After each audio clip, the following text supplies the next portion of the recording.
Okay, I think we're on. Steve, are we on? We are on. How you doing? All right. Awesome. All right. Well, just warming up a little bit. Yeah.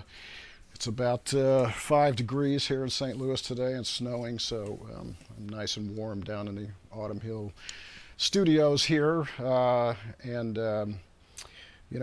back to say hi to you all. Obviously, it's been a tough week, which we'll talk about here. But I figure in the spirit of Chick and just playing, creating. I'm going to start off with an oldie but goodie for you today instead of ending with it. I'm going to start with it. So some of you may recognize this, some of you may not.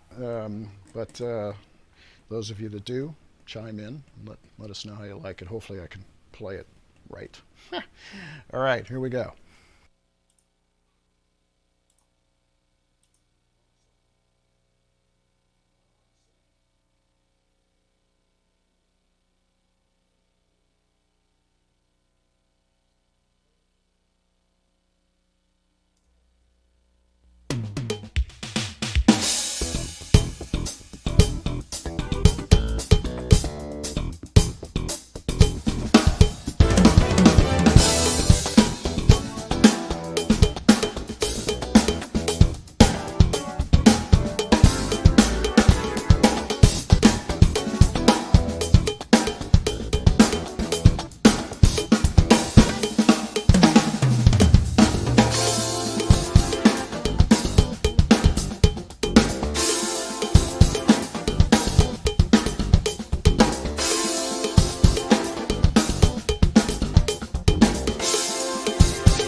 Well, almost. There was a few flubs in there, but hey, that's Sounded part of good. making music, right?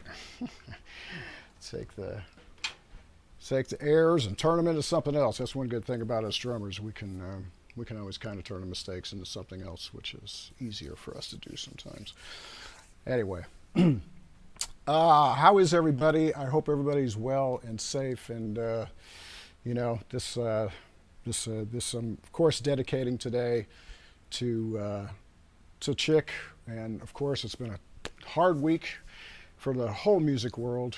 We lost one of the great ones, and I'm just trying to maintain, like I said, a positive spirit, creative spirit that I know Chick would want us to do, and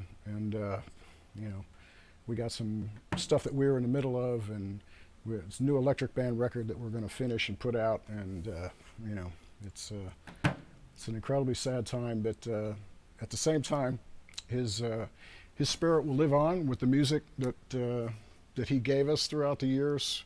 He's had an incredible career, and of course, words can't really describe how great of a guy he was and what a genius he was with the music. So, I love you, Chick. Thanks for everything. Anyway, let's have some fun and keep the spirit going with our drum hang. Steve, we got any questions there? Well, I wanted to add, yeah, we do. The last time I met Chick, actually, you guys were playing with the electric band at the Wiltern here in Los Angeles. And it was the Bella Fleck band, with that great duet at the end where both bands were on stage. But I just remember what a gentleman he was. I don't know how many people ever got to meet him or actually tuned in today, but for me, and he did this a few times when I met him, I was on stage. I think we were filming something for your online school. You were setting up for the concert. And he spotted me over there, and he kind of walked over, and he, just with a dry look on his face, he put out his hand, and he just goes, "Chick." And I go, "I know." And he kind of gave me a little smirk, and I said, I work with Dave there. He's like, "Oh yeah, you Weckls guy, okay, yeah, great," with that Boston accent a little bit. And he was just so personable and so nice, and always a gentleman every time I met him. And I think that's one of the coolest things, is somebody at his level could be such a gentleman and to be so accommodating of whatever. And I think later on we did a little bit of a live stream from the dressing room. I think Claire set that up and got you on live, and we walked out, and Chick saw you on live and stole the show and jumped in on it and had a fun time with it for a minute as well. So anyway, a gentleman above anything else. I think that's what I took from him. Yeah, he.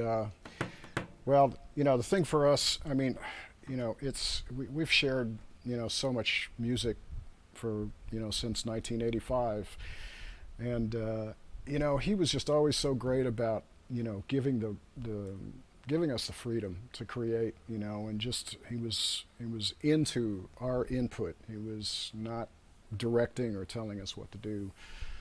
Of course, he had his ideas about arrangements and things, but man, for the most part, he was just always in the positive, always in the positive about let's make this great. And he would always ask me questions too. I see a couple of questions about Chick, as a drummer, and without fail, on every gig that we did, the first thing he would do when he would come to the sound check, after we had done our initial sound check stuff, I usually was off the drums by then and waiting for him to give him his space to get his piano sounds and whatnot, keyboards.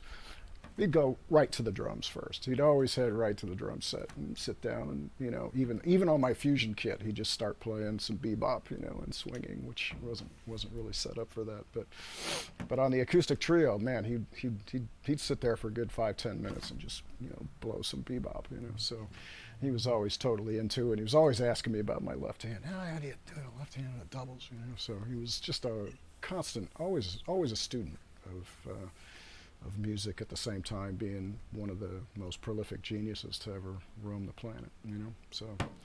Yeah, well, there's a question here. I was actually wondering this. I've heard you talk a little bit about it, but from John, who says, "Love to hear about your initial audition with him or the first rehearsal." So, if you want to talk about it for a minute, how did it start?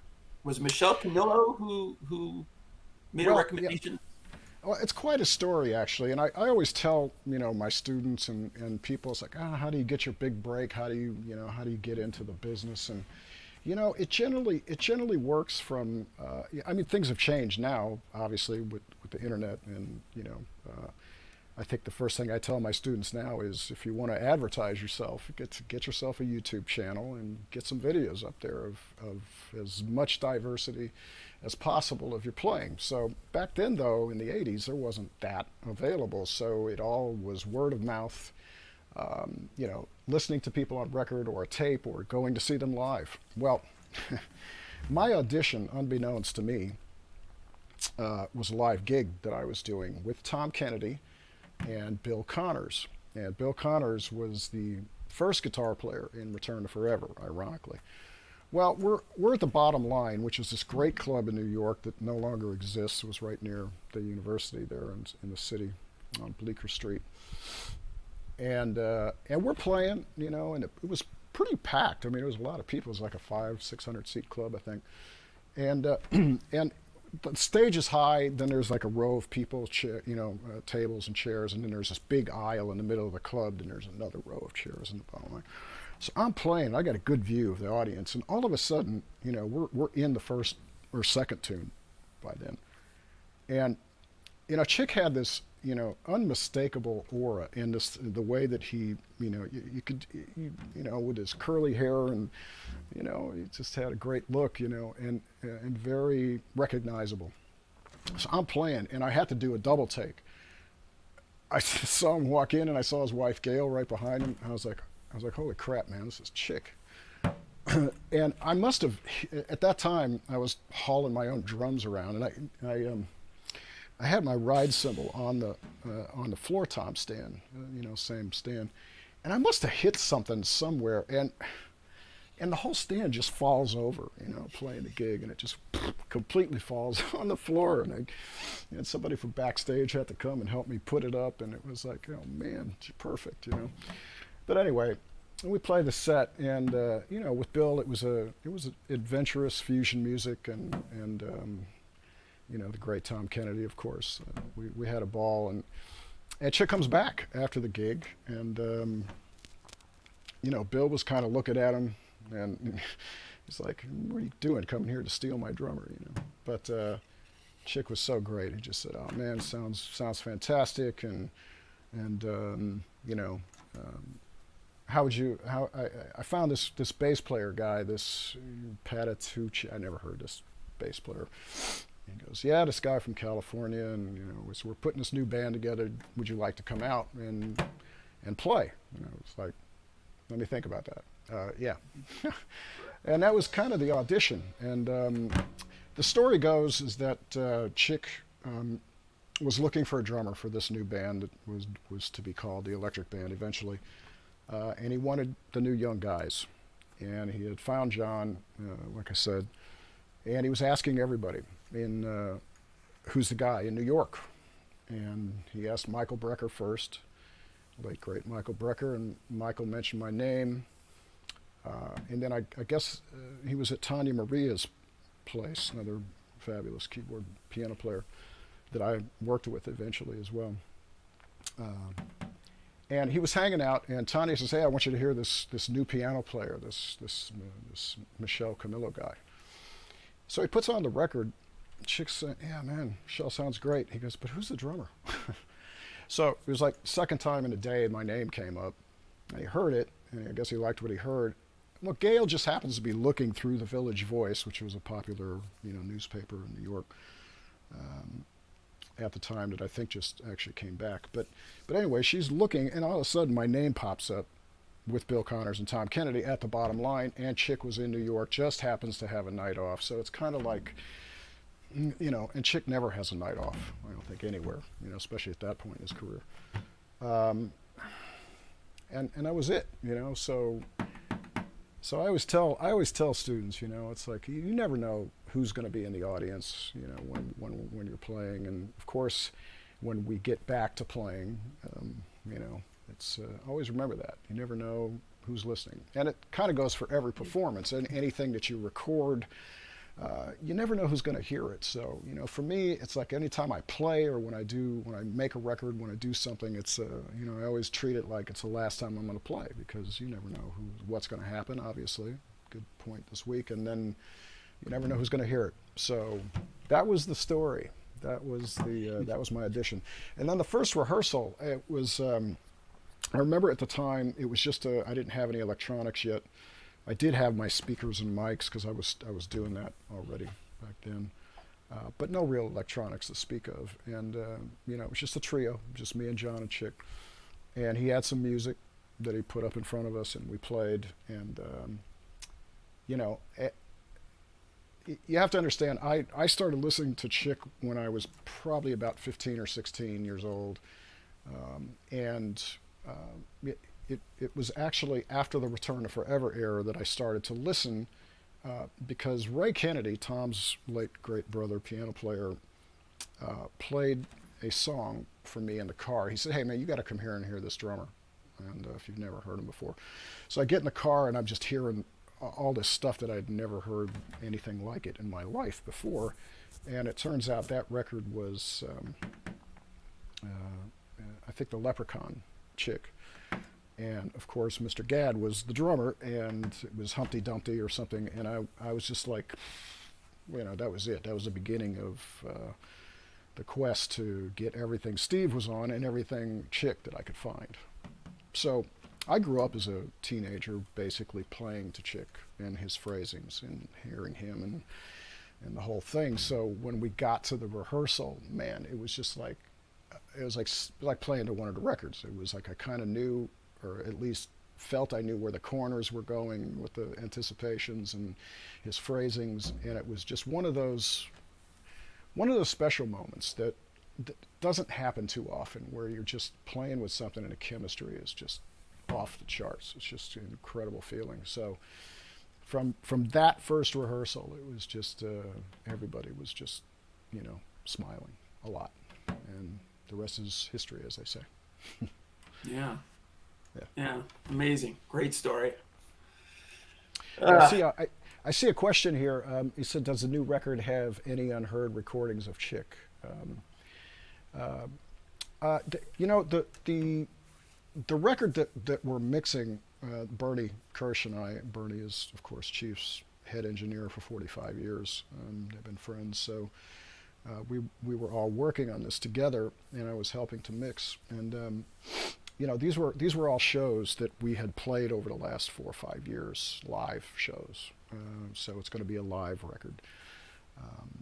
But we were also in the middle of, which Chick had given me kind of the reins on the production, was to put together a song that we were remotely recording with the guys, with Eric Marienthal and Frankie Gombali and John Patitucci. We were putting this tune together remotely. Everybody was doing their parts, and I've got them all. So we were supposed to do videos for everything, and I don't believe Chick ever got his video done, but I got the audio, and it's a new tune, and it just made me think to talk to Bernie and see if we can get that song on the record at least, which would be pretty cool because might be one of the last things he recorded, and it's a nice tune. It's pretty cool. Yeah. So we'll great. see. That's really great. Well, I Uh, saw a question. I lost it. Otherwise, I put it up. So sorry to the person who asked it, but it had to do with you being in St. Louis. I'm sorry, you Yeah. got underwater there, Steve. What was that? Oh, sorry. Somebody asked about you being in St. Louis and whether or not you'll be building a new studio there eventually, because you're in a temporary studio at the moment, as I Hmm. understand it. What are the plans?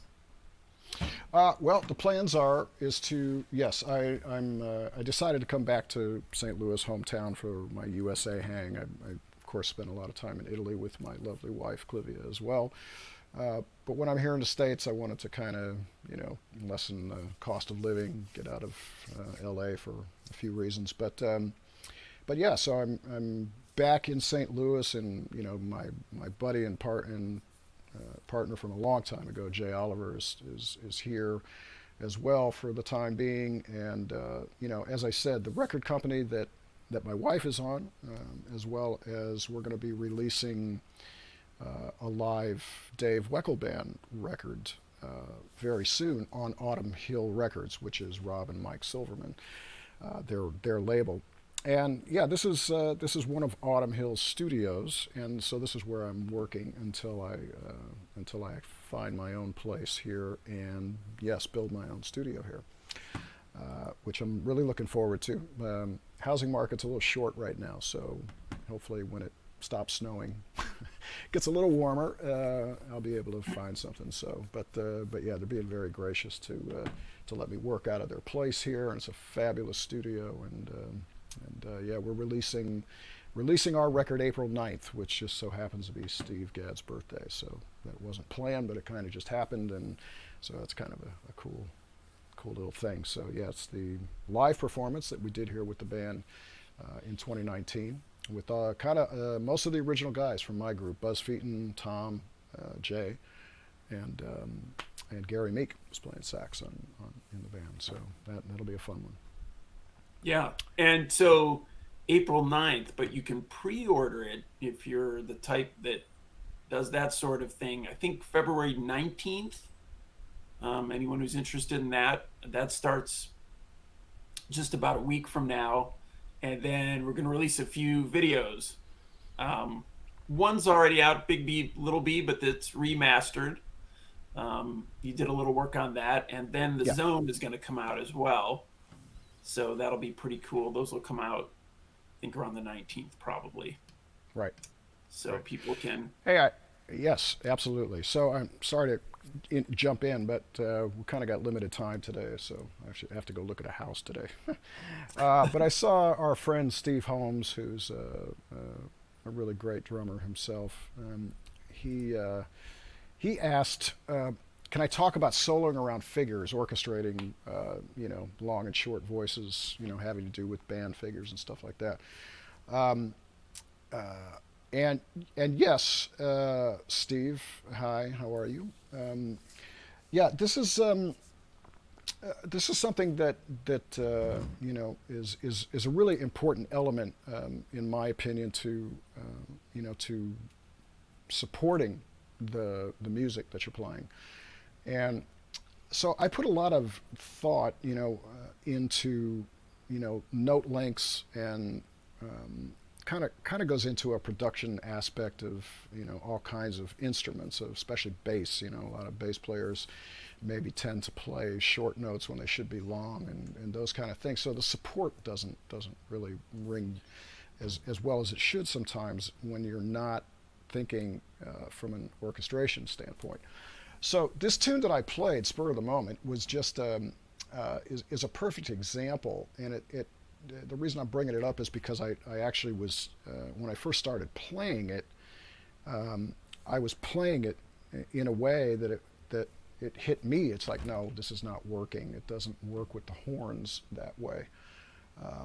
And I was just hitting cymbal crashes on the bat, bam, bam, bam, right. I was in the Bridgeport, and so I was playing something like this, right?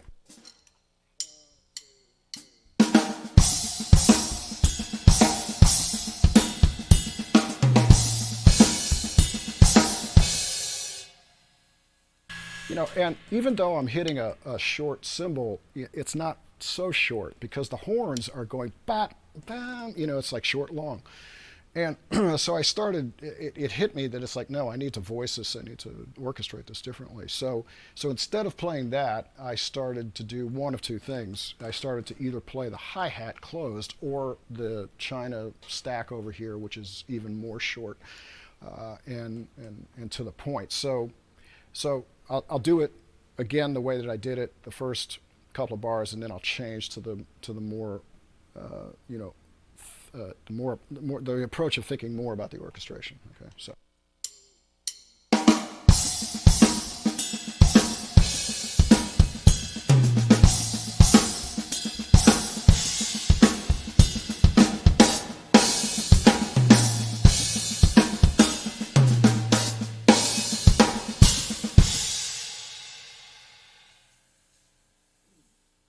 Okay, so just by changing, either the snare and the hi-hat open, or the bass drum and the cymbal, and then choosing whether or not to play the backbeat through those figures or ghost notes, also has a lot to do with the way the figures sit and how they're orchestrated.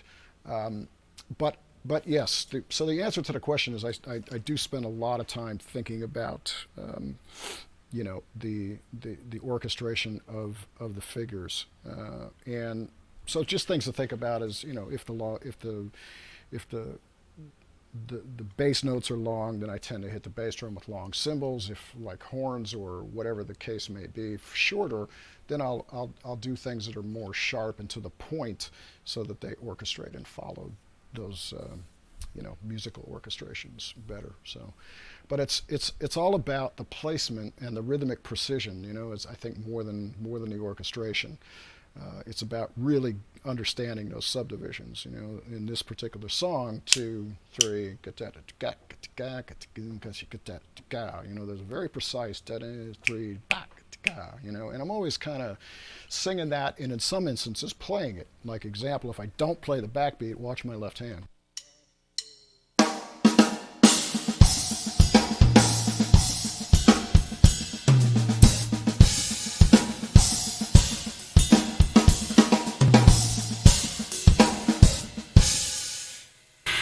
Okay, so I'm in I'm using the left hand subdivisions, ghost notes, to facilitate the motion while I'm concentrating on the accents. And I saw a question roll by earlier about ghost notes, and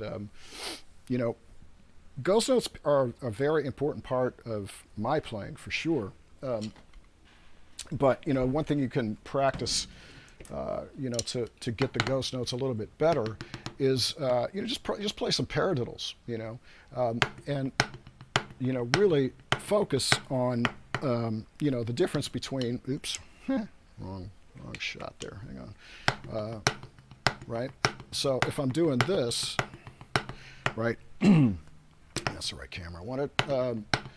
The difference between those big notes, those accents, where I'm using some molar motion to get to pull out the accents there, and then the notes in between.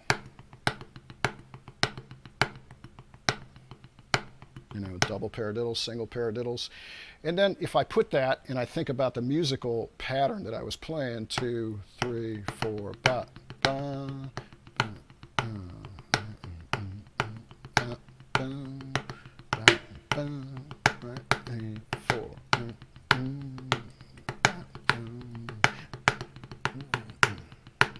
right. So, there's a real consistency with the little notes. The little notes are very consistent, and that's something to really practice, so that you get your level of high notes, loud notes, you get your level of soft notes.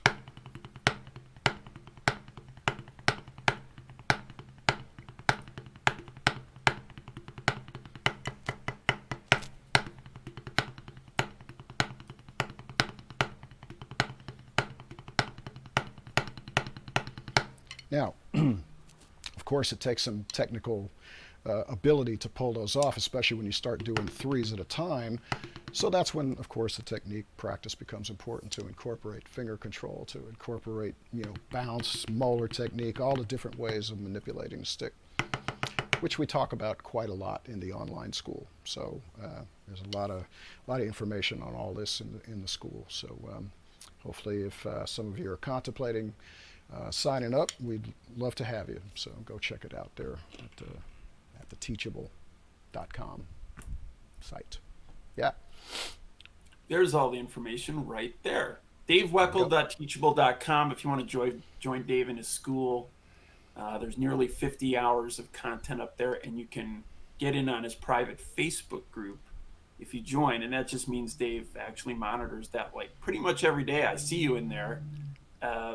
Commenting on people, looking at their videos, giving them a little feedback. Yeah, it's cool. Yep. Yeah, it's fun. There's a lot of great players in the school, and it's a very cool community on our private Facebook page. Everybody's always jumping in and commenting, and it's a lot of information. Everybody's always looking for mics and mixers and things of how to better their whole scene and recording. There's all kinds of stuff. There's a recording mixing course on the school as well. So, yeah, it's really enjoyable. I like to get in there and talk to people and critique the videos, and people keep going back doing the play-alongs over again. So yeah, it's very, very cool, inspiring, positive community. It's great, really cool. All right, more questions. Here's one, unless you see one you'd like to answer. I saw Go one that ahead. was interesting. Yeah, go I'll ahead. put up on the screen here. Explaining or demonstrating your musical approach on soloing or improvising over a 12/8 feel, like at the end of 12in, which is your song from the Convergence record. Hmm. Thoughts on that? Well, yeah, I mean, it's, yeah, 12/8 feel obviously encompasses a lot of music. There's 12/8, of course, is a triplet feel. It's the basis of jazz. It's the basis of swing. And it basically, just means that, instead of thinking 4/4 with triplets, you're thinking 12/8 notes instead. It's kind of the same thing, but 1, 2, 3, 4, 5, 6, 7, 8, 9, 12, right? So da da 2, 3, 4, so it's all in triplets, right? The easiest way to answer this is Rob, right? Is that a word? Yeah. Is to go listen to Elvin Jones. If you want schooling in 12/8 soloing and feel, Elvin's one of the masters, and for the jazz approach type of thing.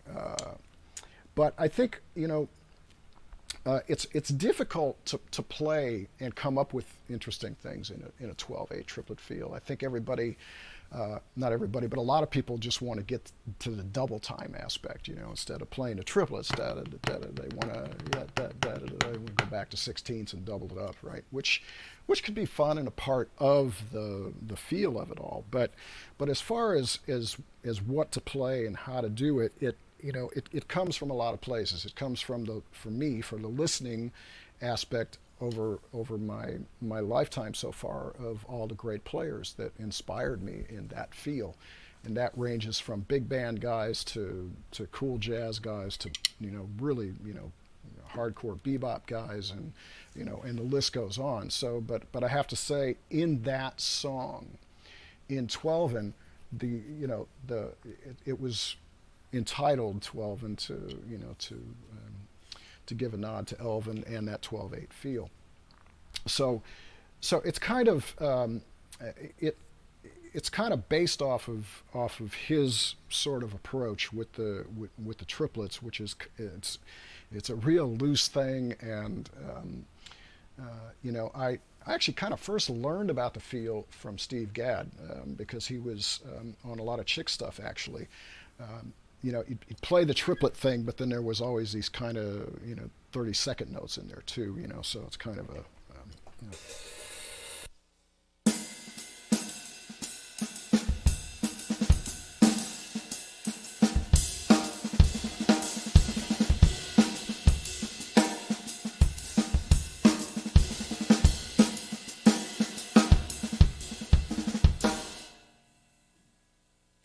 But it's that so the other influence for me is African music, where the middle triplet is paid a lot of attention to. So the 3, 4, right? That's the first triplet.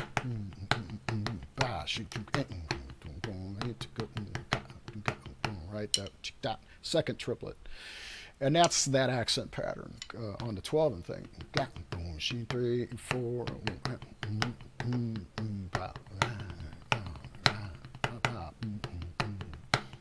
right? But that, right? I'm doing the 32nd note in there too, off that triplet accent.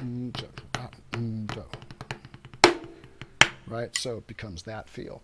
And then it's just about the sounds and the placement, and the dynamics, the contrast, to play the vision, of what you want to say. It's not just about the notes. It never is. It's about how you're placing them, what do they sound like, what's the touch, what is the sound. Right now this drum set is not the drum set I would play for that kind of tune. I would definitely get at least an 18-inch bass drum, maybe a 20, but something with a double head, so that the drum has body to it. Right now this is a funk rock, fusion bass drum, with a hole in the front, so it's very dead. Even though I try to set it up so that it has some resonant quality, it's certainly not like playing a smaller bass drum with a double head. I would tune the drums higher. I would use a lighter cymbal. It's just to kind of get my my role playing, if nothing else. I mentioned that I think a few times over the course of these things. It's like, and I talk about it in lessons, is that when you go to play something, a style, it's almost like you're a movie actor, in a sense. At least I grew up that way when I finally started to do a lot of studio work in New York early in my career. It's playing a role. What role do you have to play to sound right for the music? And for me, not only what you play and how you place it, but how it sounds. How does the equipment sound in what you're doing? And it's hard. It's really hard to make a funk fusion drum set dead, tuned to fit in the music the way that an open bebop kit sounds. So that has a lot to do with how it's placed. But hopefully that answers a little bit of it. Yeah. What else we got, Steve? Great. I saw a good question here. Carl Nelson, we get this a lot about the school. Regarding the school, are there suggested course plans, or does one just pick topics as they want? It's a good question, because you can, like any of these other online programs, you can choose it that way. But I love the way you set it up, which is that it really follows the foundation. And it kind of begs the more experienced drummer to reevaluate what they're doing. But I think a beginner could probably sit down and perfect technique and a lot of musical things with very little experience. So maybe you could talk about that for a minute. Well, you probably actually have more to say on this than me, because as far as the administration of how you set it up in the school, I'm not really sure if we did it with numbers or any of that type of thing as to a suggested order of doing things. Did we do that, or It's not not really, right? suggested. It does when you look at the list, it sort of goes in the order that you might do something like this. It goes Right, from setup to tuning to hand technique to right. hitting to bass drum technique. Right. Yeah. So there is an idea of, in order, but to answer the question, you could go in and look at anything you want to look at. The bottom line is, and I tell people this too which by the way, I'm doing a lot of private teaching too online, so that's also available in there somewhere. But the thing is that if you skip around and you go to the more advanced stuff, like you get to the soloing course, for example, and you're trying to do all these exercises, but what it doesn't say there is that, well, actually I probably do say it in the courses, is that, look, if you're not able to do some of these things physically or technically, go back up to the top of the sheet there and pay some attention to, getting your hands and your feet together, and some coordination, aspects too. So it kind of always leads back to the foundational element of, what's the relationship you have with your body and the sticks, and then, out to the kit. So, the setup and the technique course, those kind of go hand in hand, because for me, it's harder to attain one without the other.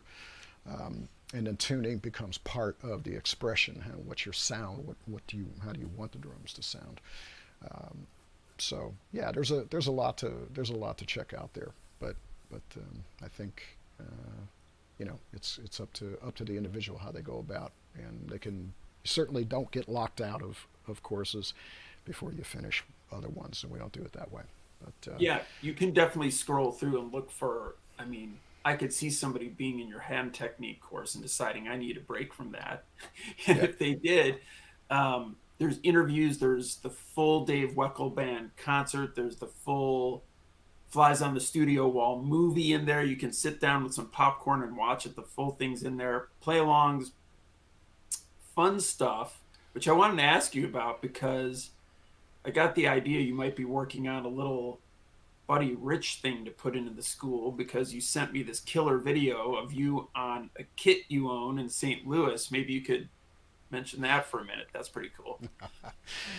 Yeah, well, my loving friend and one of my first teachers, Bob Matheny, he had kept this drum set for me, and uh, when I moved my parents out of St. Louis back in 2004. So back in 1978, yeah, I was my father somehow acquired this drum set from Fornashevsky Music, which was over in Granite City, Illinois, and unfortunately, we never really got like serious documentation about it.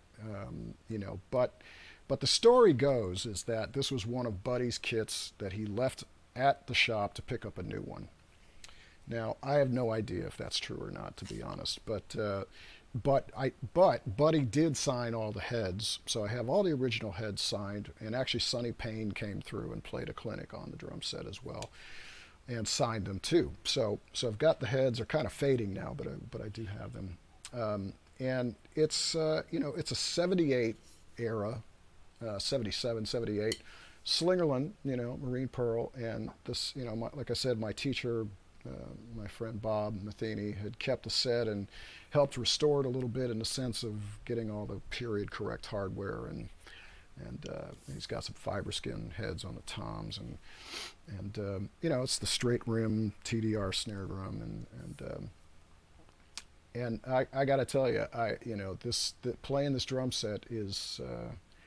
It just sounds like Buddy's kit, So I found this play along, thing, and one of Buddy's tunes, and that's what I sent you, Steve. So for Love for Sale, and I'll tell you, it's one of the things I've had in my mind for a long time is to get that set, in a place where I could play it, and so it's over there in another room right now in this great studio I'm in right now. So yeah. We'll do something in school for sure, because Buddy's legacy and that whole thing was a very big part of my development, and so yeah, I'll certainly be paying tribute to that with a lesson in the school about playing in a big band situation, those drums, that sound, and they talk about sound. That has a big part to do with how the drums translate in the music. So. It's nothing like a 24 by 14 bass drum, with full heads on it. It's unbelievable. So, so we'll be doing that. Hey, I saw a question here from one of our longtime school guys, Jeremy Simpson from Australia. Jeremy's been in the school almost since its inception. How are we like? Where are we at? 2.5 years now, Steve? Is that where we're at? We're over 3. Oh, we're 3.5 now. Wow, we're into our 4th year. Yeah. Wow. Well, Jeremy's been there, I think, almost since the beginning, and he's asking about a chick tune, "Got a Match," and "Got a Match" was on the first Electric Band record that came out in '85 or '86, whenever we put it out, and it was one of those songs that kind of became a hit in the jazz fusion world, because it was a fast bebop tune, and it had. A melodic line that I phrased, and at the time, I used to play 2 hi-hats on the kit a lot more. I had a second hi-hat over here, which I do miss at times. I'd like to bring it back, but the placement of everything starts to become a little bit tricky. The ride cymbal has to be higher, and so that gets into body stuff that I no longer want to deal with, because it's a kind of unnatural position and it hurts. So, but he's asking if just listening to Chick's keyboard lines and playing off of them, yeah, that's part of it, but there's also a bass line that Chick wrote that John is playing, and the tune, I don't have it up here, but do yourself a favor, if you don't know the song, it's called "Got a Match," and you can YouTube it or whatever, You can hear the phrasing, but the melody is like 1, 2, 3, 4,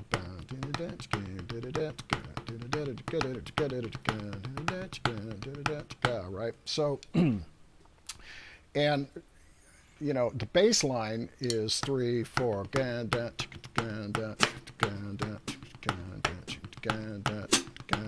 So I have to take, or I did take, everything into consideration there of how I was going to orchestrate and voice my playing around it.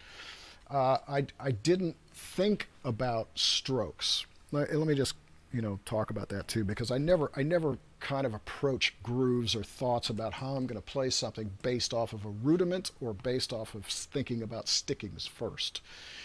Generally, I always think about the musical aspect of how the drum part needs to fit into what I'm going to play, into the music that I'm playing to. So normally, I'm either literally singing the drum part or certainly visualizing it in my head, and that's one of the things I always tell folks in the school is to sing. You got to practice singing drums, so that you can kind of visualize. And that was another thing, was to kind of incorporate a cornerstone backbeat into it as well during the melody. Of course, the body of the tune goes back and forth between that kind of 16th note figure and straight ahead jazz. So, again, I can't play to it, but I can play the part, kind of. And I'll just play it off the cymbal. So I'm like this.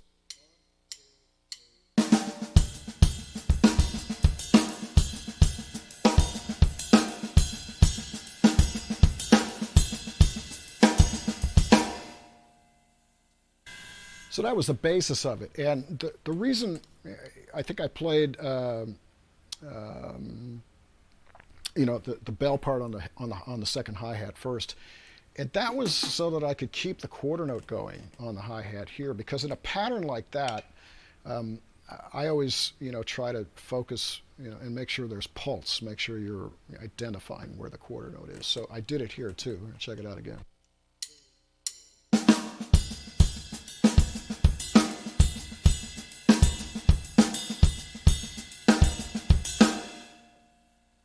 And the tempo, of course, is more like this, right?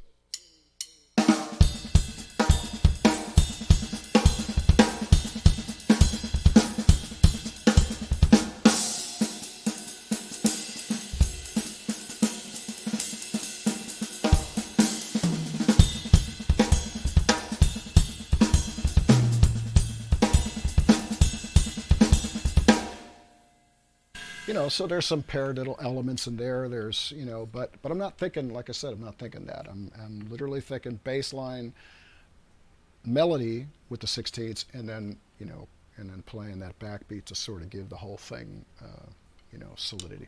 So that was the basis. Jeremy and everybody else have got a match. Cool. I saw another question. I may have lost it now.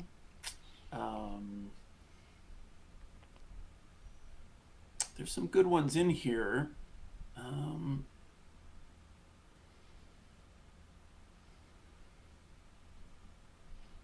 Well, in the meantime, I see this one from Florian. He's asking how do you create drum tracks for a complete concept album?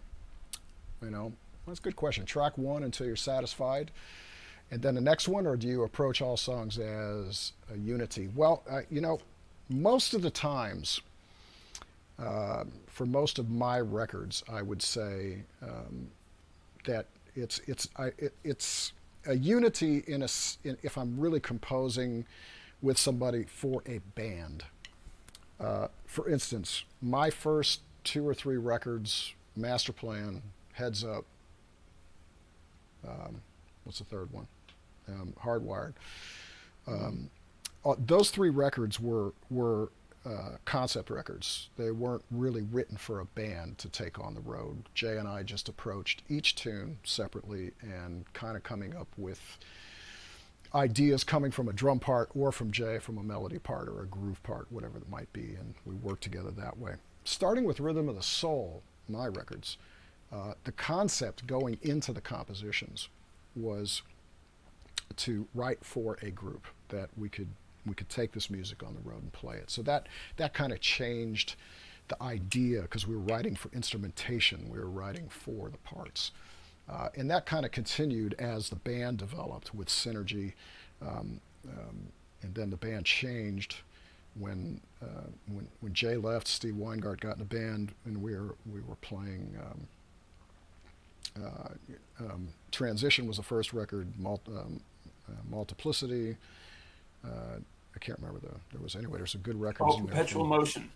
Perpetual Motion. That was the first one from, yeah. So anyway, those all of those became band records. So in the sense of unity, I would always think about, okay, what styles do we need? What don't I have? What do we need here? What do I want to do?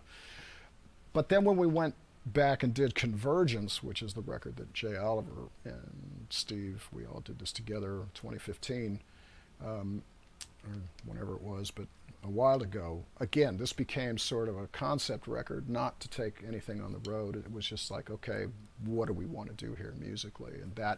So then it kind of went back to the diverse styles, and the production quality became the unity, but not the songs per se. So kind of depends on what you're after, for me anyway. Am I writing for a band, or am I just writing for a concept record? So that's how I approach that. What else you got? Here's a question. Yeah, this is the one actually I was looking for. These come in so quickly that I'm actually losing them. Um, how did you develop your vocabulary? What did you transcribe? What did you compose on the set? The transcribe part I found interesting because, like at Drum Fantasy Camp and other clinics you've done, I've heard you say the best way to get a transcription is to do it yourself and to learn the ability to listen and to write it, read it, and everything. Yeah. Um, Yeah, I transcribed myself one time in my career, and that was Contemporary Drummer Plus One. I wrote every note that I played, including solos, and after that project, I vowed to never do it again. It was just a lot of work, and I really didn't like analyzing myself, because it kind of took out the spontaneous creativity, artistic aspect out of it, and I really didn't want to know. And I was kind of in the middle of it going, God, what did I do? What did I get myself into? So so after that project, anything that I did for, instructional or whatever it might have been. I know John Riley took over the gig for a while. He was really good with transcribing stuff. But I said, no, somebody else has got to do this. I didn't want to do it anymore. So, but learning how to do it is really good. I remember, I think the person I probably transcribed the most, and I really didn't do a lot of it. I just did more listening and applying and playing and trying to copy things as I grew up from different players that I listened to. But I remembered writing a few things down from Steve Gadd especially, and mostly him, I think, because in my college years I was really really heavily into listening to fusion stuff and funk stuff and contemporary stuff, and certainly Steve was a big part of that. Harvey Mason was a big part of that. Billy Cobham was a big part of that. There were these few guys in the fusion realm that I was really checking out. But I just didn't spend time doing a lot of transcribing. I was doing it more for reading practice, just to become familiar with rhythms and how to write them out, so that so I got used to figuring out what they were, and then if I saw them, I could I could interpret them quickly, more quickly if I was sight reading something. So, but yeah, I think it's a great thing to do. What was the rest of that question, Steve? I don't see it up there anymore. What happened to it? Did you lose it? I think I can find it here. Yes, here. About your vocabulary and Ah, composing on the set. yeah. Well, yeah. The vocabulary thing comes from just a vast listening catalog, and the more that you can dive into different styles, different drummers, different cultures of music, the more vocabulary you're going to be exposed to. You're going to be exposed to different languages, right? So if you get in, and even better yet, if you can study with somebody from a region that you're listening to the music, like the best thing would be to, if you're listening to salsa music, is go study with a Cuban guy, somebody from Latin America, Puerto Rico, different places that Venezuela. I'm thinking of my friend Gonzalo Grau right now, but yeah, all these great guys, that people that grew up in the styles, in the cultures, and that's the best way to learn. Michel Camillo, for example, taught me more about all the different island rhythms and the differences in the percussion parts than almost anybody, because he was a percussionist before he was a piano player. So I learned a lot, and I wrote it all down. I wrote everything down. I remember when I got the gig, and then I kind of just figured out how to put it all on a drum set. So, and composing on the drum set, I would say that every note that I play is dabbling in composition, because that's kind of what it is. It's you're composing, and a lot of the courses that I teach on the school, especially in the soloing course, have to do with thinking about and developing spontaneous composition. And that's the most fun place to live. We did that all the time with Chick, and it was just the most enjoyable thing. Was just sometimes when he and I would do duets. It was just total conversation, total experimentation, and total joy. Just to be in that realm. And those are the times when you don't want to be thinking about, gee, is my technique working? And that's why it's so important to spend the time in the woodshed developing everything, so that when you do get an opportunity to play with somebody that, like a Chick, it's like, man, you want to be free. You want to be free to be in it with that person and create. That's the beauty of it. So, Well, yeah. We're getting to the top of the hour here. I know you've got to run pretty soon, but you had a little something else you wanted to play for everybody.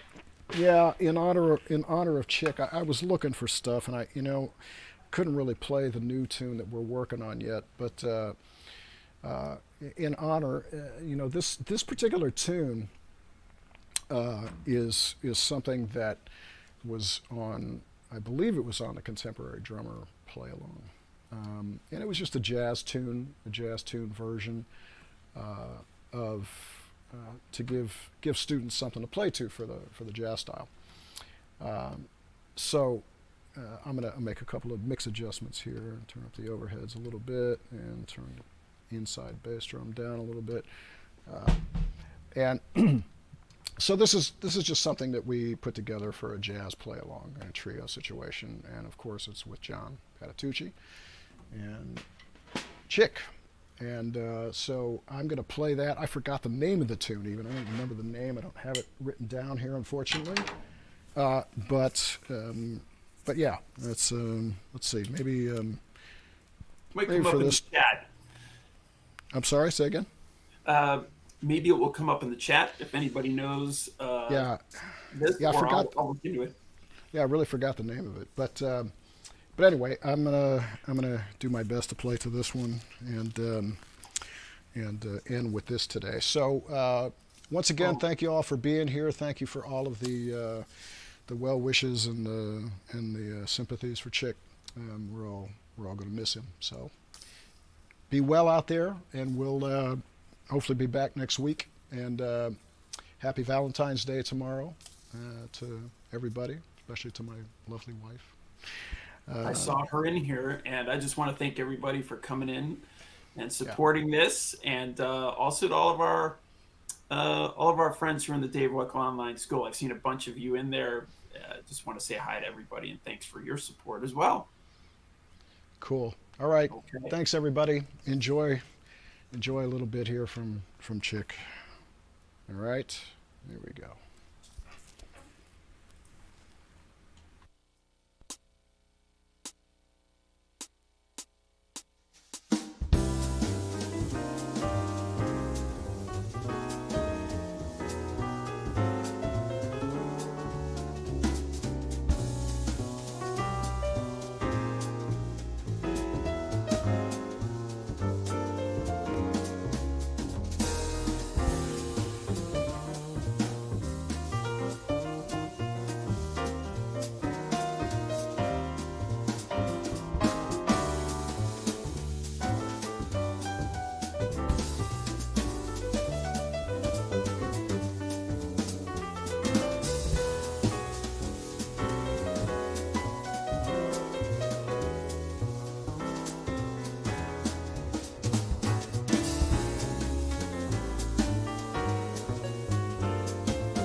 Wonderful. Thank you so much. Thanks, everyone.